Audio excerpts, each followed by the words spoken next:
What up, world? It's your boy Chuck Wick Ill, aka Charles Brown, back again with another Talking Facts. But first, are you good? Good. All right, man.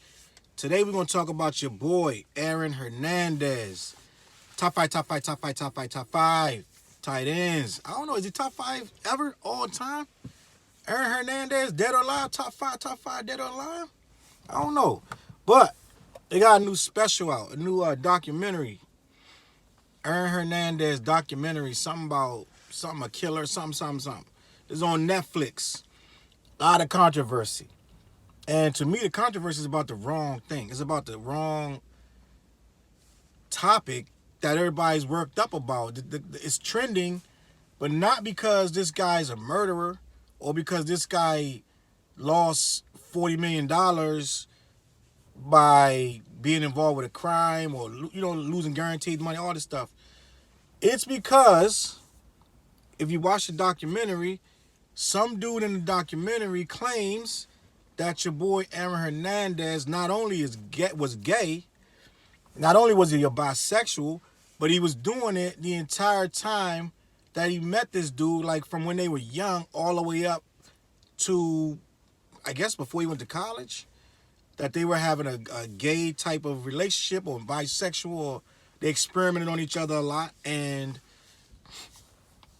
it took a lot of people by surprise. It took me, I'm not gonna say by surprise, but I am gonna say I did not know that.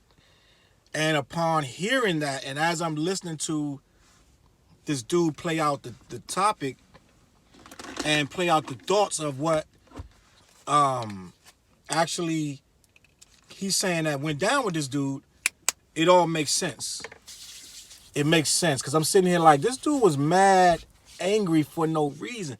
Because like when we first met this dude, like, I ain't gonna say first, but most people that don't follow college sports, collegiate sports, and don't follow high school ballers and prospects from high school that's outside of their area, a lot of people didn't know who this kid was. As a matter of fact, when he hit the national stage, no one knew who he was. That is a fact. Like, only people knew who he was Miami fans and guys that really follow college sports like that. Even the commentators, you hear it in the documentary, that they were saying he's a little known tight end out of nowhere, basically unknown. No one knew who he was, and he just started catching all these balls out of nowhere. By the time they looked up, trying to figure out what he's doing, he's killing them. Big, strong, fast, all that good stuff.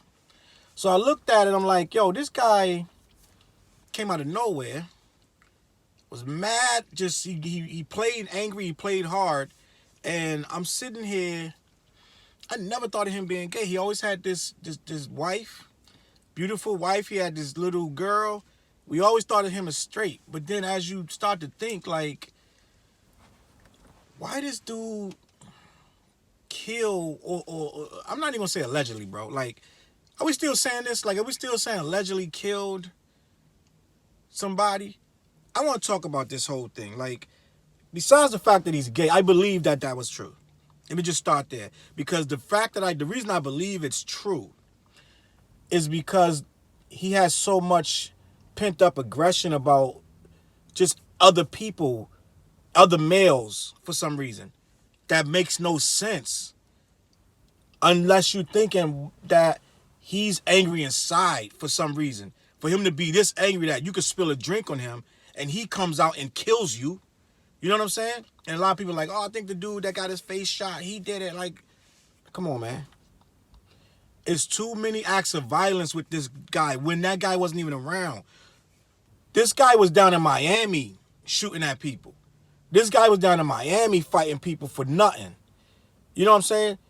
It ain't like all of a sudden one night he got caught up in a shootout that he didn't have nothing to do with. No, this guy had problems.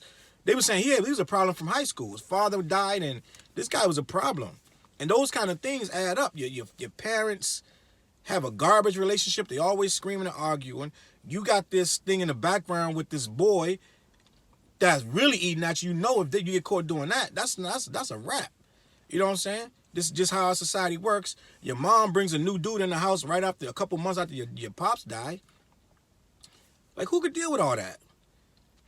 You know what I'm saying?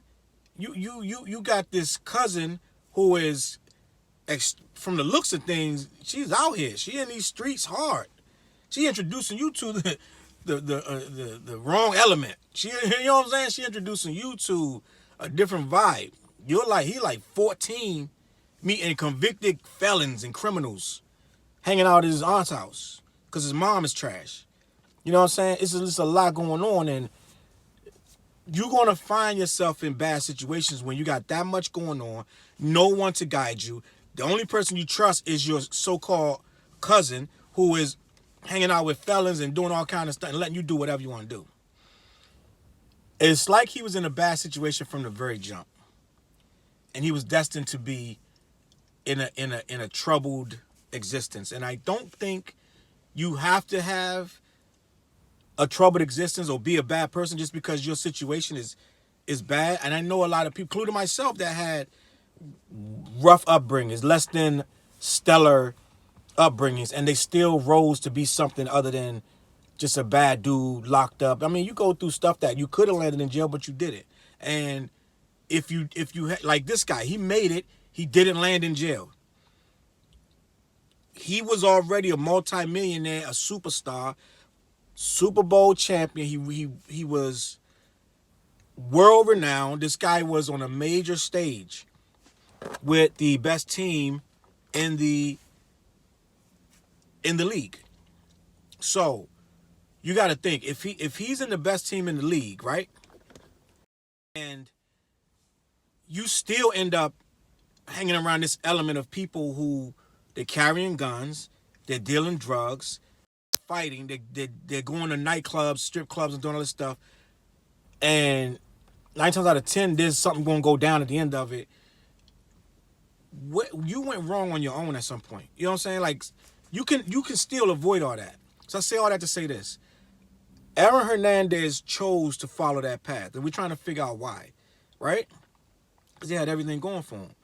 But it makes sense to me if you hating yourself and you feeling loyal to this life that you clearly don't need. No one that he was rocking with had dough, had nothing going for themselves. Even the quote-unquote kingpin dude, he's still running around up under Hernandez because Hernandez got dough. So I'm like, you're not even dealing with dudes that's making you better. You're dealing with dudes that's making you worse. You know what I'm saying? You're dealing with the worst element ever. In my opinion, all of that leads to me feeling like you don't value yourself. And no, we're not looking for sympathies by saying this dude was gay. But a lot of people got mad at the fact that he could be gay. And I'm like, but you feel like he could kill people, right? But there's zero chance of him being gay. You know what I'm saying? Like, you putting your feelings of masculinity on this guy, and that would make perfect sense why he would hide it. You know what I'm saying? That would make perfect sense why he would hide it. Perfect sense why he would want to beat up a gay guy or whatever's going on. Or say, call him those things and don't have no respect for transgenders or whatever. A lot of that stuff, a lot of homophilia is based on dude inside insecure. Now, do you have to be wanting to observe and do all this stuff that homosexuals do? No, you don't got to do that to prove that you're not homophobic. But you do, however, in my opinion, to not be homophobic, you got to let a person live. That's just my opinion. If you're going to punch, gay guys in the face and strangle him and all that, then something's wrong on your end, in my opinion. Because there's mad people out here that don't live your lifestyle, gay or not.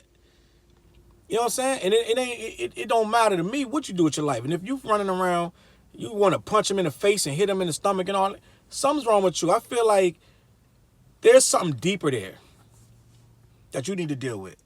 And this case is very, very intricate. There's a lot of twists and turns in this case.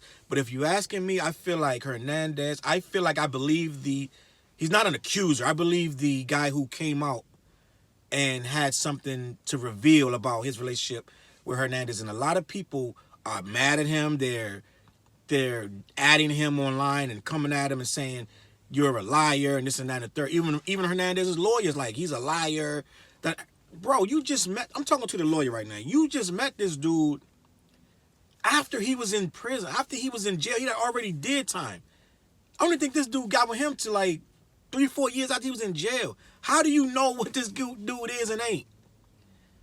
How do you know what he is and what he ain't? If he's hiding that long, how you think he's gonna let you see it? You understand? My opinion, when I look into this guy, I'm looking to his eyes and I'm looking at his actions. It really feels like it's one thing to be just that hard. You that hard out here that you're gonna buck off at anybody at any time. But I don't see that when I see him. He doesn't carry himself like that. He carries himself like a really nice guy, a really, really well-spoken individual who has something deeper inside of him that makes him turn into that. If you got a knucklehead, he's going to be a knucklehead all day. If you got a thug, he a thug all day. He ain't a thug sometime, and then sometime he's listening. He got his nose in the playbook, and he's following instructions to the T, and he's the best player on the field. That's not a thug. Thug don't even do all that. A thug do what a thug do. It's just simple as that. And I don't see thuggish ways in this guy, except when he's not being really seen by the public eye, then he's turning into something else. And it seems like a person that hates what they are. He's really a nice guy. It's like he hates it. And he doesn't want to feel like I'm some kind of weak or softer than the next man. So I gotta overcompensate. So my question was Aaron Hernandez gay? I don't know the dude, and I don't know what he was sexually, but if you're asking me, I believe that he was. I believe that he had some gay stuff going on, and it bothered him, and it made him feel less than. And that's all I want to say about that. My name is Chuck McGill, a.k.a. Challz Brown. Like, subscribe. We got the IG stories going on and the YouTube channel. Peace.